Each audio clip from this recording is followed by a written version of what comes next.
Hello everyone, आपका स्वागत है हमारे चैनल नूर क्लिनिक पर। मैं हूं डॉक्टर मोनिस। आज हम बात करेंगे कॉन्स्टिपेशन पर। कॉन्स्टिपेशन क्या है?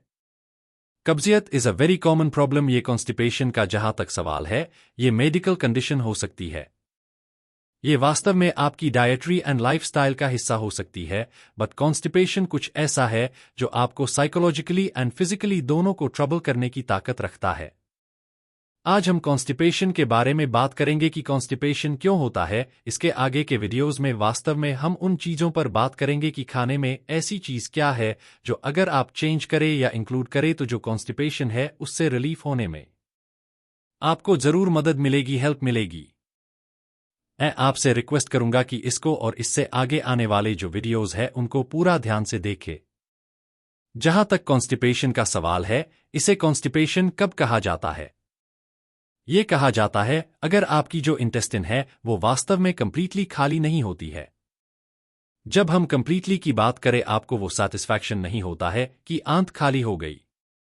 ऐसे ही अगर आपको रेगुलरली नहीं होती है कि आज हुई, कल नहीं हुई, परसों हुई, एक दिन बाद हुई, अगर आपको रेगुलरली नहीं होती है, इसे भी कॉन्स्टिपेशन की कैटेगरी में रखा जाता है।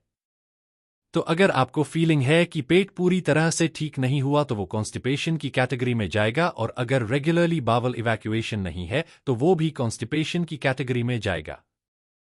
लेकिन मेडिकली अगर हम ध्यान से देखें तो साइंटिफिकली ऐसा माना जाता है कि अगर हफ्ते में आपको 3 बार से मोशन कम होता है, ये मेडिकली या साइंटिफिकली कॉन्स्टिपेशन की कैटेगरी में माना जाएगा। Constipation is a very common problem. अगर अक्रॉस द पॉपुलेशन देखे और पॉपुलेशन को सर्वे करे तो it's a very very common problem, and हर आदमी को कभी ना कभी अपनी लाइफ में जो कॉन्स्टिपेशन है वो महसूस होता है, क्योंकि ये बहुत सारा इन चीजों पर डिपेंडेंट है कि हमारी लाइफस्टाइल कैसी है। अगर हम रिस्क फैक्टर की बात करें, कॉन्स्टिपेशन की बीमारी के अलावा दूसरी बीमारी के चलते अगर कॉन्स्टिपेशन हो रहा है तो वो तो समस्या बिल्कुल अलग ही है। लेकिन बीमारी के अलावा जो कॉन्स्टिपेशन होता है उसके रिस्क फैक्टर को देखिए। अगर आपकी लाइफस्टाइल सेडेंटरी है, आप एक्सरसाइज नहीं करते हैं, दिन भर आप बैठे बैठे काम करते हैं, आपको काउच पोटैटो की कैटेगरी में रखा जा सकता है। आप जो है ना सोफे पर बैठे रहते हैं और टीवी देखते रहते हैं। अगर आपकी लाइफस्टाइल सेडेंटरी है तो आप कॉन्स्टिपेशन के रिस्क फैक्टर में है। अगर आपके खाने में जो फाइबर का इंटेक है वो कम है तो आप रिस्क फैक्टर में है फॉर कॉन्स्टिपेशन। अगर आपका वाटर इंटेक कम है, आदत के हिसाब से आप पानी कम पीते हैं, तो भी कॉन्स्टिपेशन होने की संभावना होती है। जैसे जैसे एज बढ़ती है, साइंटिफिकली ऐसा माना जाता है कि इंटेस्टिन की स्पीड कम होने की लगती है। Constipation is a very very common problem है। अगर आपकी स्लीप डिस्टर्ब्ड है, उन्हें कॉन्स्टिपेशन होने का जो खतरा है वो हमेशा ज्यादा हो जाता है। ऐसे ही अगर ओबेसिटी है तो उसमें कॉन्स्टिपेशन की प्रॉब्लम हो जाती है बिकॉज ऑफ मल्टी फैक्टर्स। उनमें से सेडेंटरी लाइफस्टाइल ही एक इंपॉर्टेंट इश्यू है। कॉन्स्टिपेशन के रीजन अगर ध्यान से देखें तो नंबर 1 पर आएंगे जो डाइजेस्टिव ट्रैक्ट है या जो हमारी इंटेस्टिन है, उसमें जो बीमारियां है। मान लीजिए आंत कहीं पे गई है, आंत या छोटी आंत में कहीं कोई ट्यूमर है, आंत आपस में कहीं चिपक गई है या छोटी आंत आपस में चिपक गई है। ये सब जो है वास्तव में इसके चलते कॉन्स्टिपेशन की प्रॉब्लम होती है। Now the second is the side effect of medications. जैसे जैसे आपकी एज है, अगर बीमारियां साथ में आती है, चाहे वो हाई ब्लड प्रेशर की प्रॉब्लम हो, चाहे डायबिटीज की प्रॉब्लम हो, चाहे दूसरी कोई प्रॉब्लम्स हो, उनकी आप जो दवाइयां इस्तेमाल करते हैं उन मेडिकेशंस के चलते as part of side effect कभी कभी कॉन्स्टिपेशन डेवलप हो जाता है। कभी आप आयरन यूटिलाइज करते हैं फॉर अनेमिया, उससे कॉन्स्टिपेशन डेवलप हो जाता है।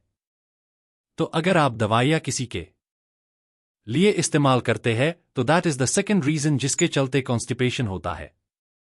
The third one is the systemic diseases से फॉर एग्जाम्पल आपको डायबिटीज है एंड बहुत लंबे समय से है, उसके चलते ऑटोनॉमिक न्यूरोपैथी होती है, तो जो इंटेस्टिन की स्पीड है वो कम हो जाती है। ऐसे ही अगर गैस्ट्रोपरीज डेवलप हुई या किसी भी रीजन के चलते डेवलप हुई तो जो कॉन्स्टिपेशन है it becomes a significant problem. इसके अलावा जिसे मैंने इसके पहले भी बात की, जो डाइटरी जो फैक्टर्स है वो इंपॉर्टेंट इश्यूज है। तो अगर हम कब्जियत को ध्यान से देखें तो वो इन्हीं 4 कैटेगरी में आएगा, या तो जोना इंटेस्टिन जो ट्रैक है, या पाइपलाइन है जो खाने की नली से लेके लैट्रीन के रास्ते तक है, इसमें कोई बीमारी है। ये या आप कोई मेडिकेशन यूज कर रहे हैं जिसके चलते प्रॉब्लम हो रही है एंड कॉन्स्टिपेशन हो रहा है, या कोई दूसरी आपको बीमारियां है या systemic diseases like diabetes, hypertension, heart की बीमारी, सांस की बीमारी, ये बीमारियां है जो वास्तव में कॉन्स्टिपेशन कर रही है।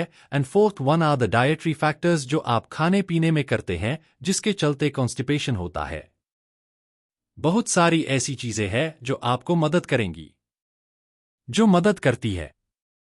आगे आने वाले वीडियोस में इनके बारे में हम लोग डिटेल्स से बात करेंगे और इनको समझेंगे, लेकिन इनकी लिस्ट आपको ध्यान देने की जरूरत है। जैसे कीवी है, पॉपकॉर्न है, नट्स है, फ्लैक्स सीड्स है, बेरीज है, ड्राई फ्रूट्स है, ब्रोकोली है, दीज आर द वंस जो आपको हेल्प करने की ताकत रखती है। बट कुछ ऐसी है जो आपको ट्रबल भी करती है। आप ज्यादा मात्रा में अल्कोहल इस्तेमाल करते हैं, रेगुलरली इस्तेमाल करते हैं, ये आपको ट्रबल करेगी। आपको दिन भर आदत है च्यूइंग गम खाने की, ये आपको ट्रबल करेगी। आपको कॉफी पीने की आदत है, रोज दिन में 6 कप आप कॉफी पीते हैं, ये आपको ट्रबल करेगी।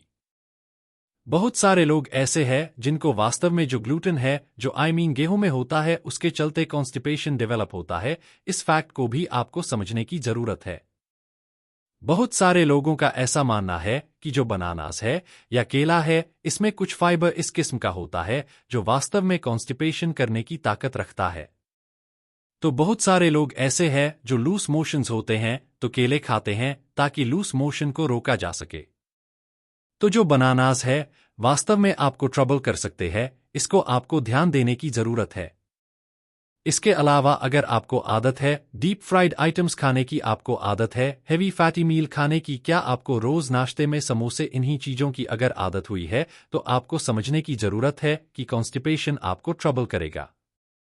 ऐसे ही अगर आप as part of the supplement जो प्रोटीन्स यूटिलाइज करते हैं, चाहे वो वे प्रोटीन हो, चाहे सोयाबीन प्रोटीन हो, चाहे प्रोटीन हो, whatever may be the form of the protein, आप सप्लीमेंट के रूप में अगर प्रोटीन इस्तेमाल करते हैं तो constipation is the same side effect जिससे आपको करना सकता है।